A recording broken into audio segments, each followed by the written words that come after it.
Hi everyone. Hi David. Thank you for joining me live, and everyone who's joining as well, live and on the replay. Hi.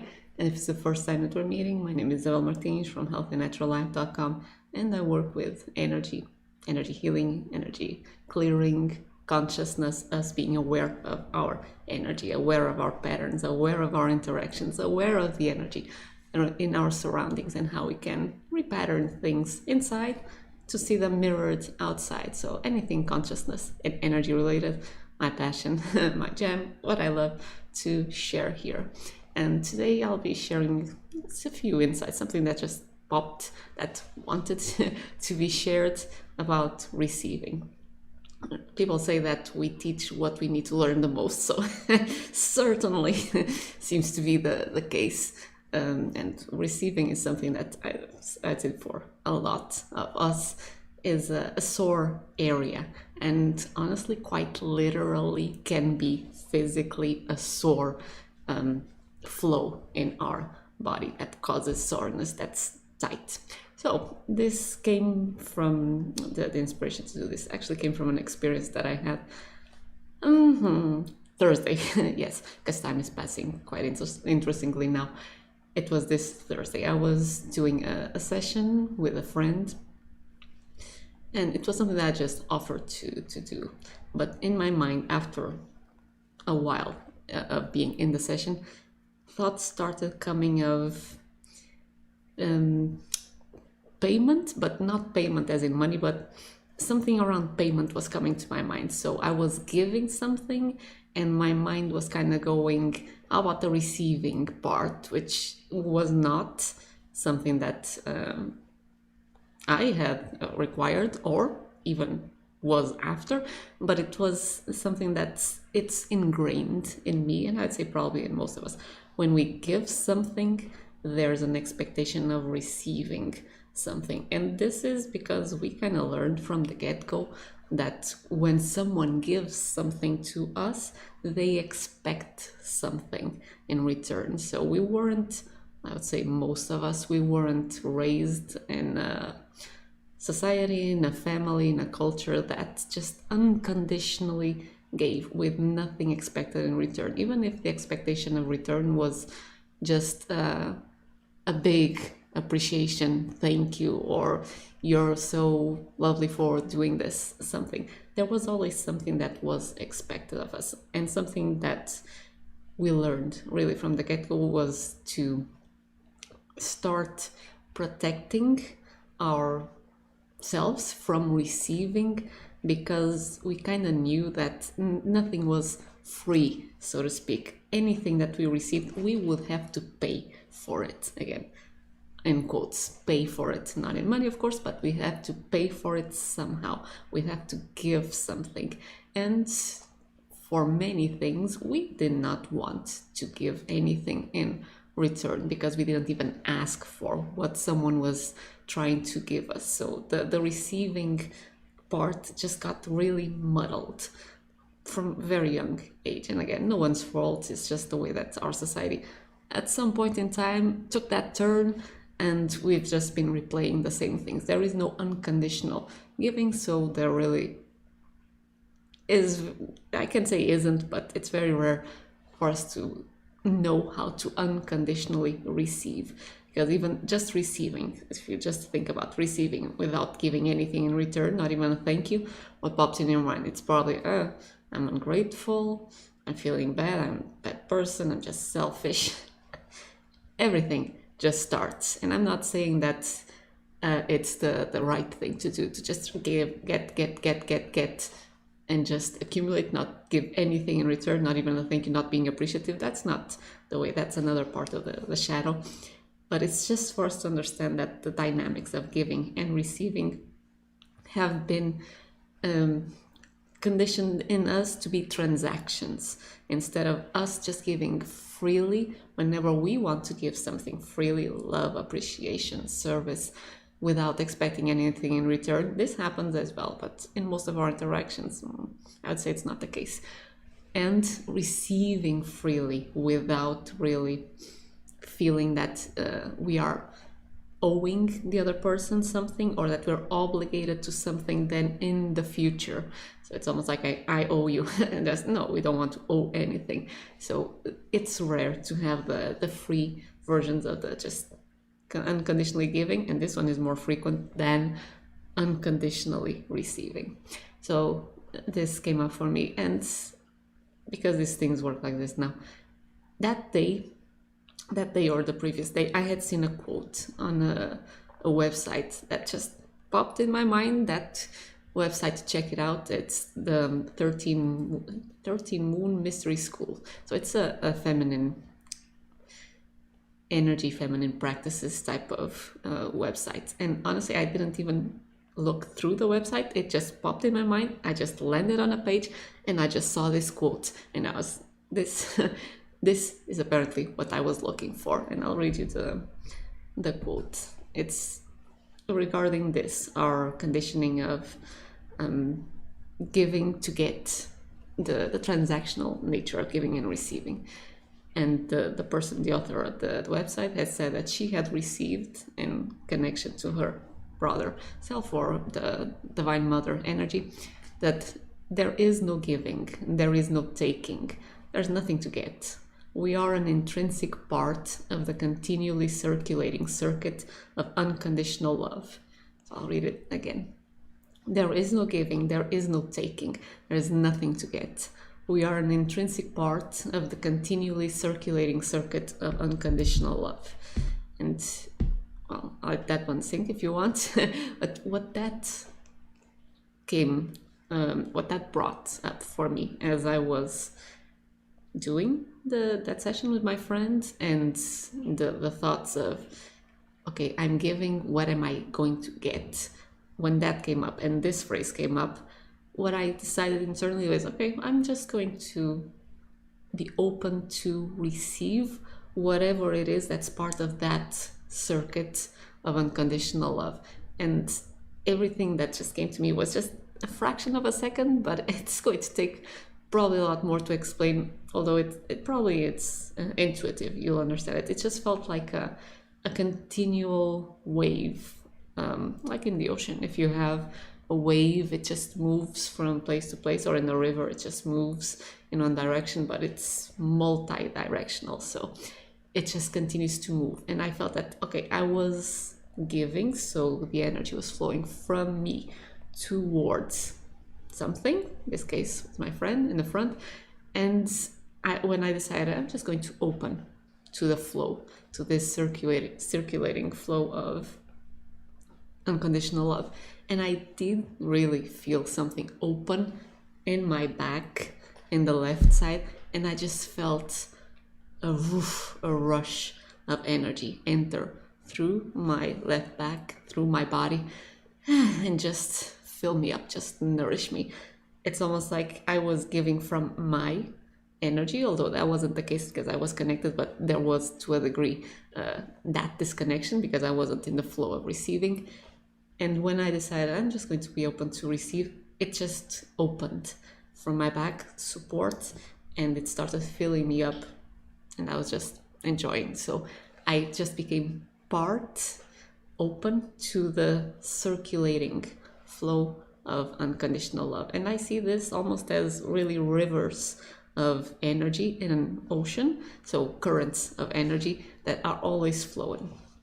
And that then started me thinking about other little nuances of giving and receiving, and all that I've learned in the past from little techniques and ways of us diagnosing how open we are actually to receiving or not. For giving, it's the same thing. You'll see when you're open to give or not, but we're usually more tuned to that, so just going to focus on receiving, at least on this video. And it started with the chakras. So we have chakras in the center of our body, and they're in the center of our vertical current. So the Sushumna meridian, the central meridian, that has an energy flow coming from above through the center of our body, feeding each of the chakras and having flows of energy, beams of energy, if you want to see it like that, moving to the front and to the back, and still up and down, so the energy is moving down, And in the traditions that I was taught, we also have horizontal cones to the chakras, but they're not active in our blueprint right now. So for practical terms, we have the energy coming from above, moving down, it's expressing and moving out front and back, and it goes all the way down to our body, connects to the earth. We have energy then coming from the earth that we receive from the bottom. So there's a flow of energy through the chakras coming in from above, out below, up from below, out from above. And all of these also go out front and back, and we receive information from our environment, from our reality, again from the front and back. So we have this in and out flow of information in any of our chakras, vertically and horizontally, and laterally apparently, but not so much active at this point in time. And why am I saying this? Because it has how can I share? It's not implications, it's more of a, we have almost archetypes associated with each of these directions. So receiving energy from above is connected to receiving energy from divinity, from source, or from a father, because of our culture, father figure. Receiving, so a masculine, let's not put father, the masculine type of energy, masculine polarity. Receiving energy from the bottom, from the earth, from the bottom of the chakras would be connected to receiving energy from the earth, receiving feminine energy or mother energy. And receiving energy from the front, and this is my take on it, might be more personal than or different than other traditions teach. Receiving energy from the front is connected to our interactions with the people that we interact with, because we interact usually face to face, front to front. Receiving energy from the back is receiving energy of support, and this can be as well from people, from family, from friends, from society, from support structures, feeling that someone or something has our back. We have the wind in our sails is coming from our back, so it's moving us forward. That type of receiving the flow, like I received when I decided to I'm just going to be open to this flow. It didn't come from a person, it just felt that it just came from this current of support, of love, unconditional love that's always flowing. And we can close these flows, top flow, bottom flow, front flow, or back flow, depending on our unique, very unique set of experiences in our past. If we have an image of God, like I had in the past, that God was a bastard, was just waiting for me to do something wrong so it could punish me, we can close the upward flow a little. It's never closed, otherwise we wouldn't be here. We just start creating layers, filters on top of it, and we start constricting the flow because of those layers that we create. So we start armoring in a way, and this can happen in any chakra. If we have issues with feeling nurtured, with feeling that our mother energy, our feminine energy is supporting us, if we had issues in the past like that, we can pull our roots from the earth, or even being the issues with feeling that it isn't safe to be in the body, embodied, physical. We can pull our energy up and not allow energy from the earth to actually enter and nourish our body, because we don't feel that it's safe. So we can constrict that vertical flow that is, quite honestly, our nourishing flow. We need to receive energy freely from the masculine polarity and from the feminine polarity for us to be in the flow of our higher consciousness, of our intuition, of our life, of our highest expression. And then when those two flows are open, we start spreading. So we start manifesting, we start expressing our true selves, and quite naturally it starts clearing the blocks. So those two flows, if we're able to clear them, everything else will start falling into place much more easily.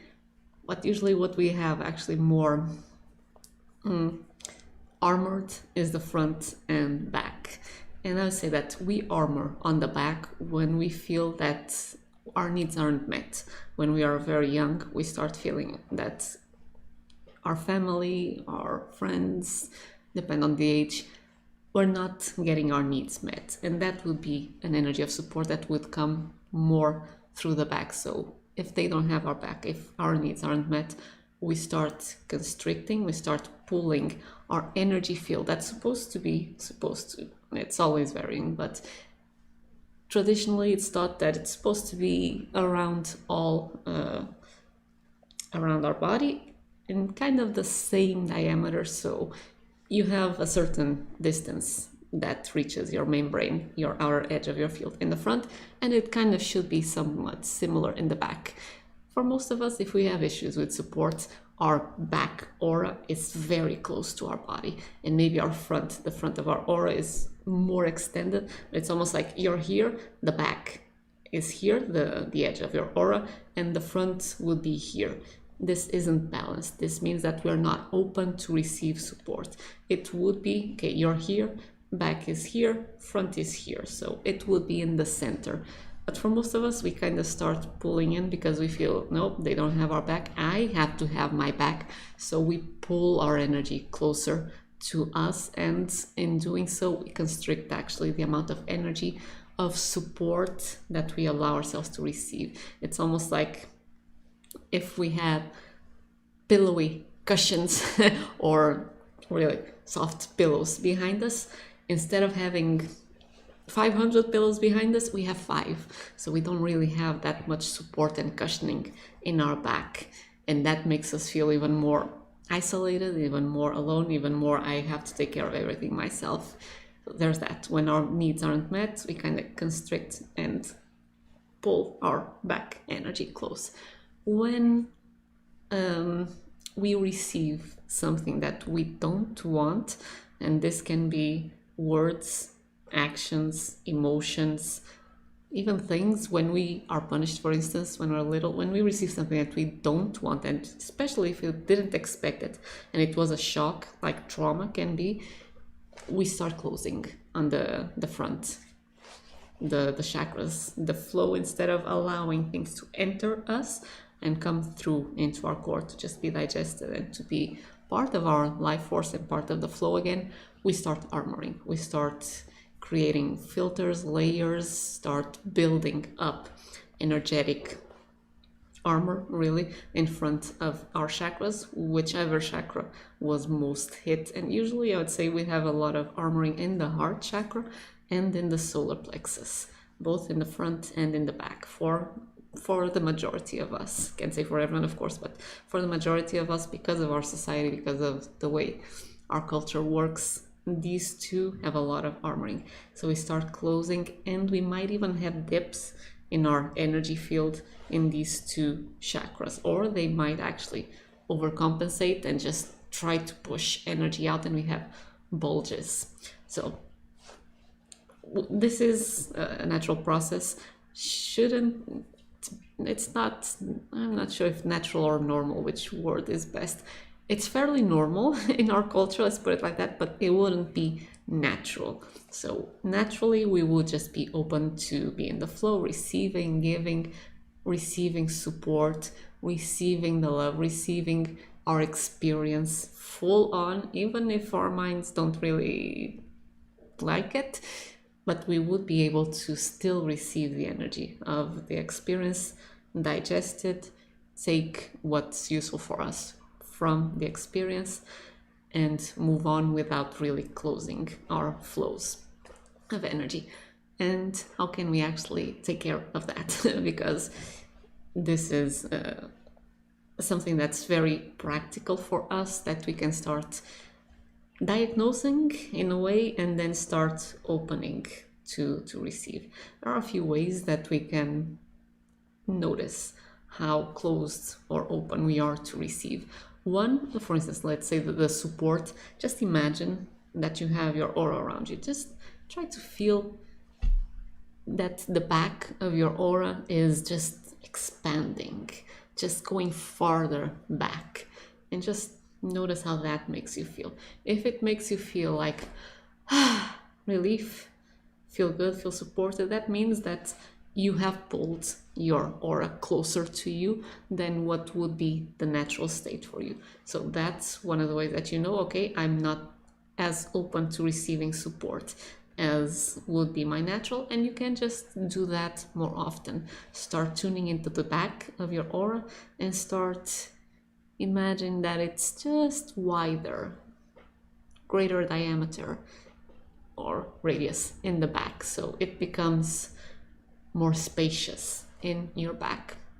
Another thing that you can use to diagnose the back part of the chakras, just imagine that circulating flow of energy, and just imagine that you're receiving a huge beam of light current of energy just coming in through your back. And notice where your body does this, locks, tightens, where you feel something contracted. That's where you have the armoring, that's where you have negative experiences that weren't digested.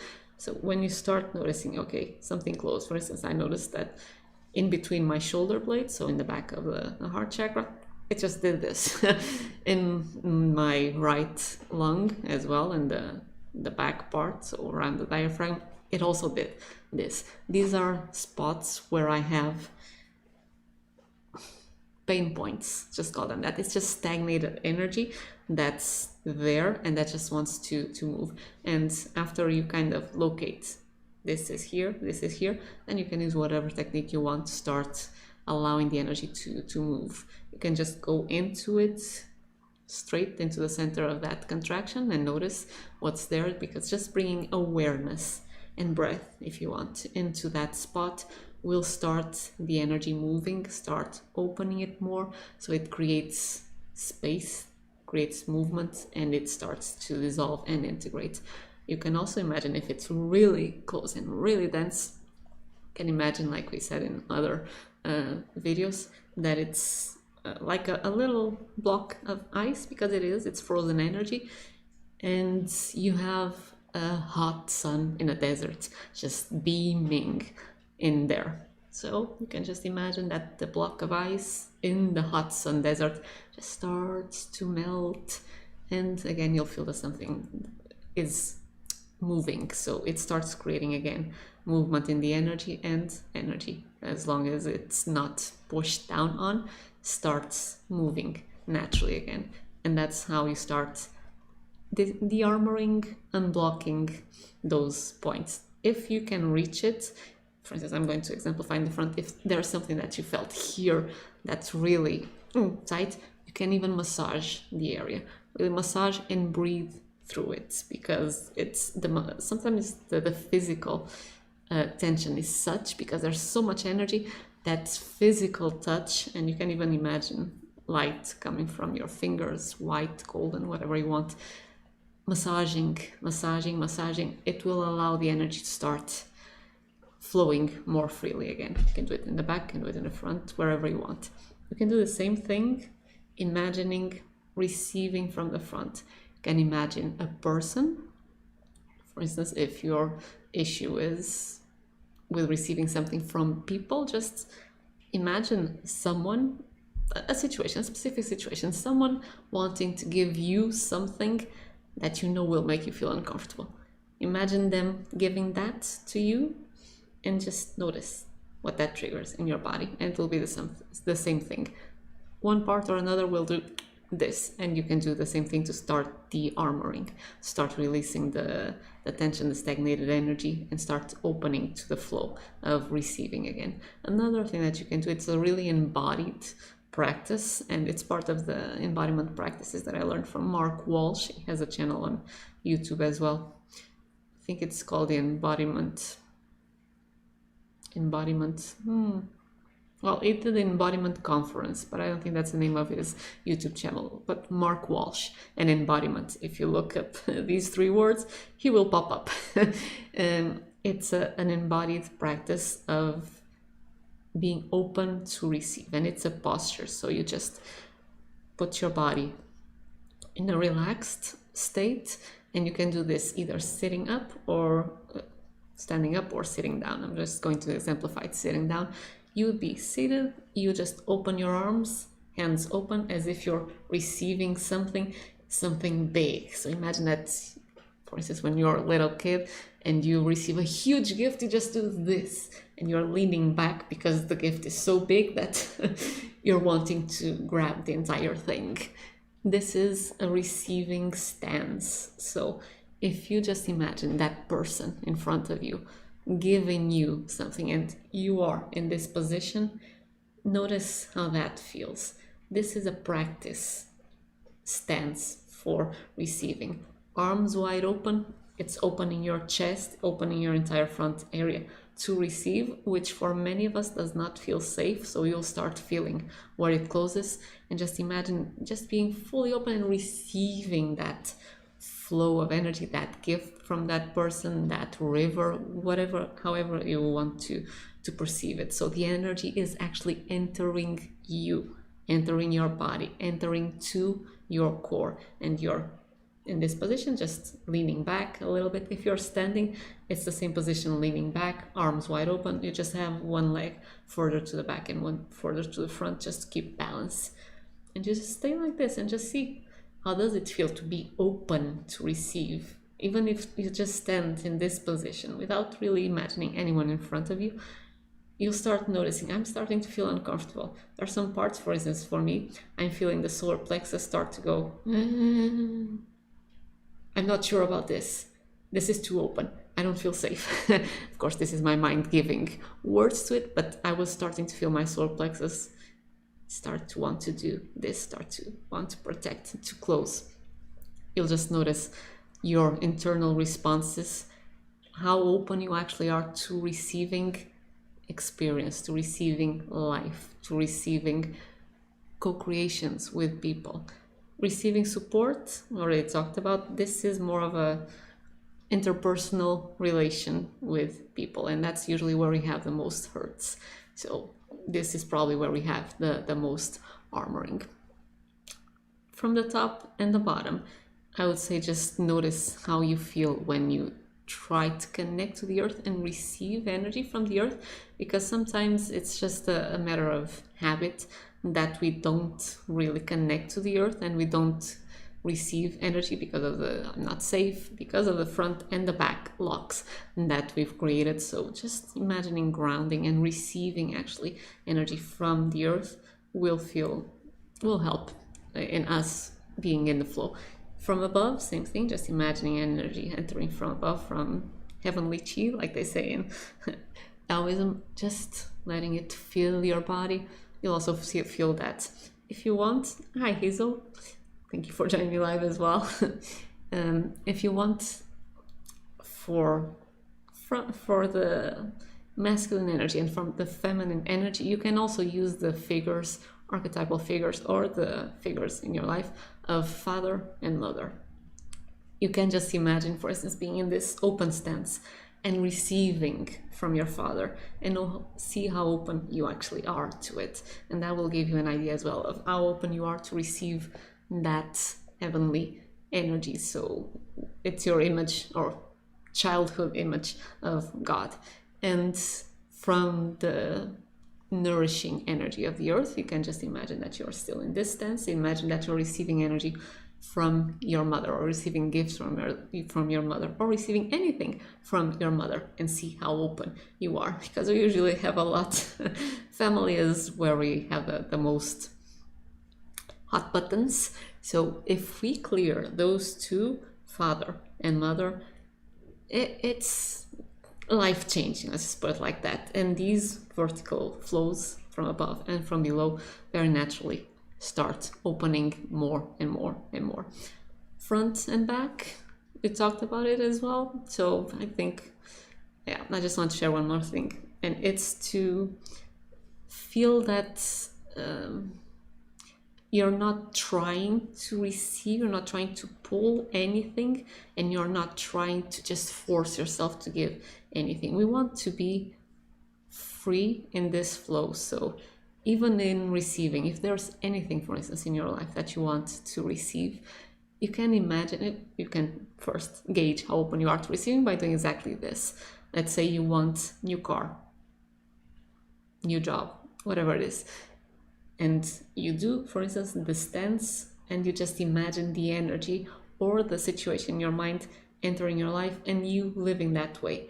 Notice as you're receiving the energy of that new something, how open you are to it. Something in your energy field might close. If it closes, then you know, okay, I'm armored here, I'm pushing against it, or I have a conflicting intention here, and you do the same thing that we talked, let it dissolve. If you're fully open, perfect, then it's already taking its course around you to come into your life in the most harmonious way. But if it's causing tension, then you know, okay, I can clear here, the armor there, and integrate the energy. But if you feel that you're trying to grab onto something, try to push something from you, for you, or push something away from you, just relax. As best you can, relax your body. We don't want to be receiving and holding on to things, because that just creates static in our energy field and creates stagnation. So it starts creating blocks in a different way. We want the energy to be free to flow in through support, out for us to support someone, in a co-creation of something, out, up or down, or in expression, or in just nourishing us.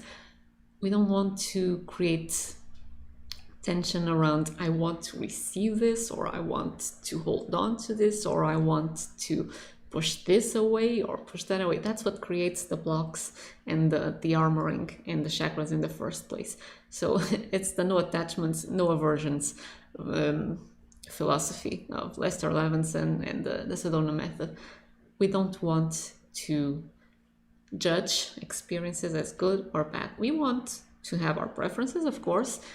We create what we choose to co-create, but we don't want to assign value judgments to things, because this is good and this is bad will imply that you are already trying to grasp for this and trying to push against something, and that will create the filters in your chakras that will start again muddling up and armoring your giving and receiving. And it's not just in the quantity of information that and energy that you're able to receive and give, it's also the quality. Because just imagine slide filters, which nowadays I'm not even sure if they're used.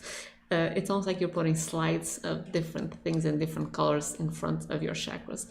And for instance, energy that you receive from above and below that is wanting to express as love through your heart, it comes out of your Sushumna meridian as that beautiful pure love. But as it starts to move through those filters, through those good, this is good, this is bad, I want this, what I don't want, it starts coloring the energy. And when it comes out, for instance, towards the other person, they already feel the twist, and the natural energy just comes already colored with information that wasn't your original intention, but it might come out in your words because again it's coming through the filters. So the more that we start dissolving as well, releasing the tension around the attachments and the aversions, the more pure the flow of energy becomes. Both in our receiving, it comes closer to that unconditional receiving without really anything attached, and unconditionally giving. We are just sharing for the pure pleasure and love of sharing. So I hope this was useful. Let me see how we start energy work and clearing. So I have videos specific on that, and even on this broadcast I did mention it in the beginning, so I suggest just go back when we're finished and take care of that. And I have a video that's called how to clear all energy blocks and it's not a clickbait type of title, it's just the way that energy blocks work, so you can check that one out as well. And if you have any questions after that, just let me know. So again, hope this was useful. Do let me know. The more that we are in the flow of giving and receiving, pure giving, pure receiving, the more everything in our lives becomes smoother And the more we actually become an example, an embodied example of this free flow of energy, this aligned and in the flow connected human that then can just start spreading almost the blueprint to everyone else around us, because we know this is our natural way of being. We all want to live this way, and we're just waiting to feel safe enough to actually do it. So we can only start with ourselves. Hope you enjoyed it. Thank you for joining me. So thank you, David, and I'll see you. And oh yes, of course, like, share, do what you feel inspired, because YouTube apparently is changing things around with algorithms and the likes. So whatever you want, I appreciate your appreciation and your attention and being here with me, and I'll see you in the next video.